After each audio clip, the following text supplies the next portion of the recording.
네, 21대 대선 46일 앞으로 다가왔습니다. 네, 대선 주자 릴레이 인터뷰 순서 국민의힘 대선 경선 후보로 나선 양향자 전 의원과 이야기 나눠보겠습니다. 네, 어서 오십시오. 어서 오세요. 네, 감사합니다. 불러주셔서 감사합니다. 네. 시간 내주셔서 감사합니다.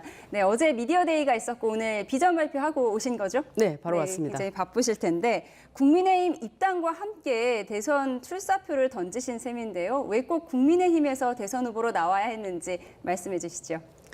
저는 원래 한국의 희망 창당 2, 3년 전부터 준비를 굉장히 많이 해왔습니다.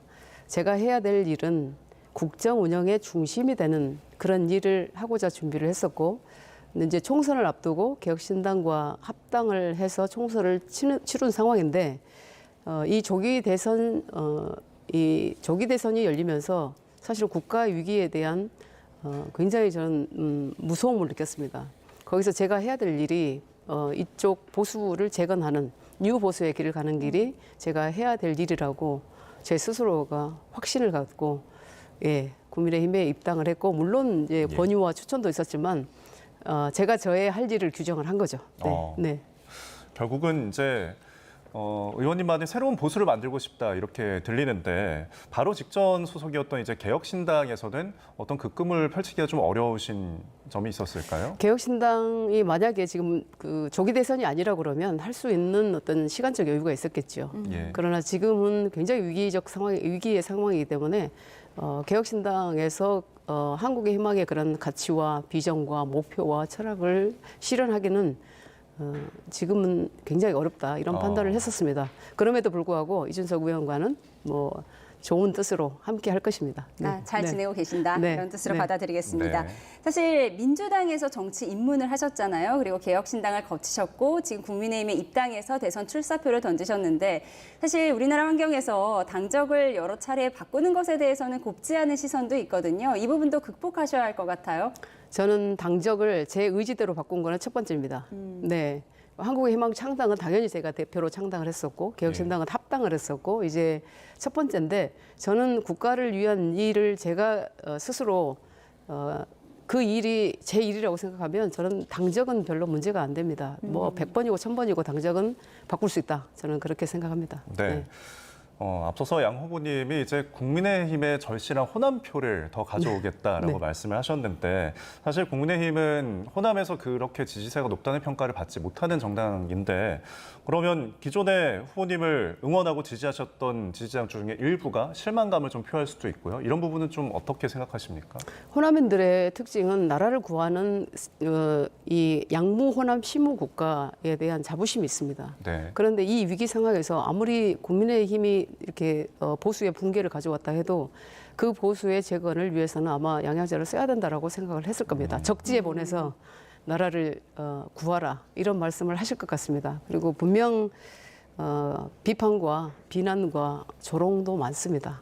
그럼에도 불구하고 의미 있는 성과와 국가를 위한 일을 제대로 해냈다라고 판단이 되시면 적극적으로 밀어주십니다. 저는 그 시간이 별로 남지 않았다고 생각합니다. 네.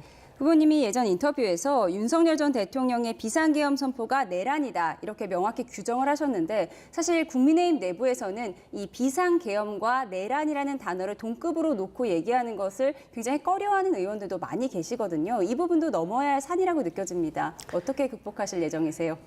비상계엄과 내란 무엇이 다릅니까? 국민들께서 얼마나 힘에 겨웠습니까? 이것을 극복하기 위해서 국민들께서 얼마나 이 아스팔트 길로 나와서 외쳤습니까? 저는 이제 모든 사안이 과거로 갔습니다. 이제 사법부의 판단을 남겨놓고 있는 상황에서는 그것을 우리가 다시 가져와서 언급하는 자체가 저는 적절하지 않다고 봅니다. 네. 예. 지금 국민의힘 대선 경선 후보들 사실 대부분이 이재명 더불어민주당 이제 예비 후보의 대항할 적임자다라고 스스로 얘기를 하고 자신감을 내비치고 있는데, 그런데 후보님께서는 이재명 후보에게 관심이 없다라고 표현을 하셨어요. 내포된 의미가 있을 것 같은데. 이재명을 이겨서 대한민국에 무슨 도움이 됩니까? 네, 저는 이재명을 이기겠다라는 그 말을 차라리 글로벌 무대에서 트럼프를 이기겠다, 이렇게 나와야 된다고 생각합니다. 그리고 이재명 대표, 윤석열 대통령, 이제 과거의 어떤 역사 속으로 놔두고 이제는 우리는 앞으로 가자, 미래로 가자 이런 말씀을 꼭 드리고 싶습니다.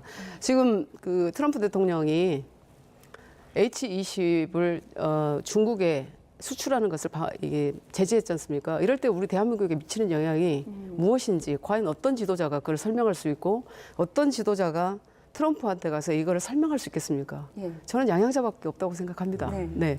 트럼프 대통령과 네. 대화하려면 네. 빅4가 되셔야 하잖아요. 그렇습니다. 우선 뭐 1차 통과해서 8명이 든 것만으로도 자축 댄스 영상을 올리셔서 그 네. 주목을 받기도 했는데 그럼 이제 빅4, 4명에 들기 위해서 어떤 전략을 구사하고 계세요? 저는 국민들께서 보수의 괴멸을 바라지 않으실 겁니다. 네. 그리고 오늘 제가 말씀드렸지만 나머지 7분 후보님들 정말 훌륭하십니다. 기라성 같은 선배님들 사이에서 예. 한동훈 후보 빼고 기라성 같은 그 후보님들 사이에 제가 있다라는 것만으로도 굉장히 영광스러운 일입니다. 그러나 냉정해져야 됩니다. 기존의 국민의힘의 후보로 이길 수 있다라고 생각하십니까? 민주당을 이기고 정권 연장을 할 수 있다고 보십니까? 정녕 그러십니까? 저는 당원 여러분들 그리고 국민의힘을 사랑하는 국민들께 제가 편지를 보냈습니다. 예. 그 형식으로 대선 출정식을 했는데요. 저는 판단하시리라고 봅니다. 제가 4명에 들어가는 그 순간 대한민국의 축구가 4강에 진출한 거랑 마찬가지입니다. 그것도 광주에서 열렸습니다. 저는 4명의 후보에 안착을 해서 예. 광주 시민들을 찾아뵙겠습니다. 그리고 광주가 더 잘 살도록 제가 광주의 비전도 말씀드리도록 하겠습니다. 알겠습니다. 다음 주 화요일에 기다려지는 네, 네, 순간입니다. 네. 자, 뭐 결과적으로 좋은 결과가 경선 결과가 나온다면 만족스럽겠지만 실망스러운 결과를 뭐 그 가능성을 배제할 수는 없는 또 상황이거든요.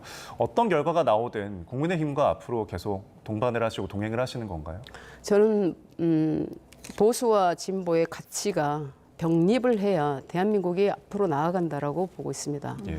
그런데 보수가 괴멸했다고 해서 진보의 영역에서 이 보수의 역할을 하겠다라고 나서면 그 내부의 정체성 충돌로 더 이 논쟁이 되고 더 갈등이 되고 분쟁의 요소를 더 만들어내기 때문에 저는 각자의 역할에서 중요한 자신들의 일을 해야 된다고 생각하는데 예. 저 같은 경우는 평생 삼성이라는 기업에서 30년이 넘게 반도체를 개발해 왔고 또 혁신과 성장의 어떤 아젠다를 가지고 법안도 만들고 그동안에 그 영역에서 일을 했기 때문에 지금의 보수를 뉴 보수로 완전하게 탈바꿈시키는 데는 양양자가 꼭 필요하다. 예. 저는 누구나 그렇게 생각할 수 있을 것 같습니다. 아주 상식적이지 않습니까?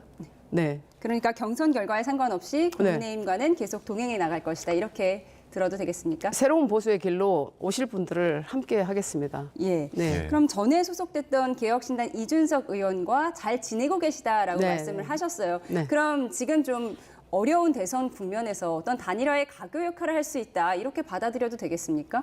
저는 항상 제가 드린 말씀이 있습니다. 어떤 선거를 앞두고 인위적 세력 규합은 절대로 성공할 수 없습니다.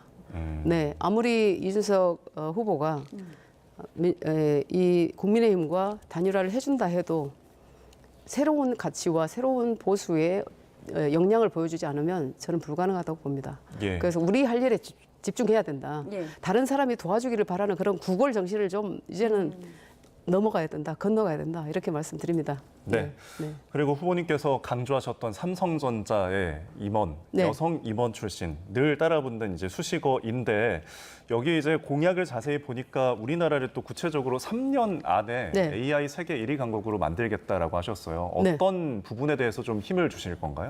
제가 그 출마 선언한 장소를 기억하시죠? 어떤 스타트업, AI 스타트업 기업이었습니다. 예. 그 스타트업 기업에서 앞으로 한두 달 안에 미국의 챗GPT, 중국의 딥식보다 더 초지능의 AI가 나옵니다. 예. 그 초지능의 AI가 앞으로 저는 3년 내에 AI 1등을 만들겠다고 했는데 그 AI 스타트업 기업에 있는 초천재들은 내년에 가능하다고 얘기합니다. 네, 가능성 있습니다. 다만 제가 결정적으로 대선 이 출마를 해야 되겠다고 결정적으로 생각을 한 게, 다짐을 한 게 이 친구들을 뒷받침해야겠다. 네. 대한민국이 앞으로 100조 이상의 기업을 5개를 만들어야 된다. 그래야 국민들이 부민 강국의 이 가치를 실현할 수 있고 우리 젊은이들이 정말 존엄한 일자리는 첨단 산업에서 창출되는 그 일자리거든요. 근데 이들이 그런 일을 하고 있는데 지금 가장 어려워하고 있는 것이 GPU 몇 대 구하지 못해가지고 전전긍긍하고 있습니다. 네. 정부에다가 80장을 신청을 했는데 8장밖에 주지 않는다고 저한테 너무나 가슴 아픈 이야기를 합니다.